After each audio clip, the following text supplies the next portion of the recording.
1972चा दुष्काळ खूप प्रसिद्ध आहे. हो. पण त्या काळात तर तुम्ही निवडणुकीत कॉलेजच्या पैसे खर्च केले होते. हो. कशी परिस्थिती होती त्यावेळी सगळी ती?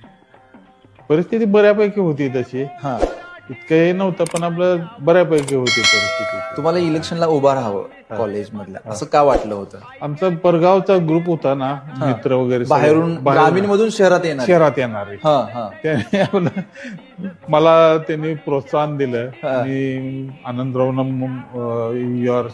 साठी उभा करूया. करूया असं सगळ्या ग्रुपची चर्चा झाली. हा, त्यानंतर मग ती निवडणूक ठरली. मग अर्थात असताना निवडणूक म्हटल्यानंतर जरा खाणं पिणं ते कसं असायचं त्यावेळेचं? त्यावेळी काय रेग्युलर आपलं जेवण वगैरे असायचं तिथं. आता निवडणुकांचं स्वरूप खूप बदललं. फार त्यावेळी जेवणाचे वगैरे काय नव्हतं. फक्त मी एक जेवण इलेक्शन झाल्यानंतर दिलं होतं सर्वांना. हा हा. किती खर्च झाला त्यावेळी? दगड फुलांचा मर्द मराठी देश कणिकोंडा खाया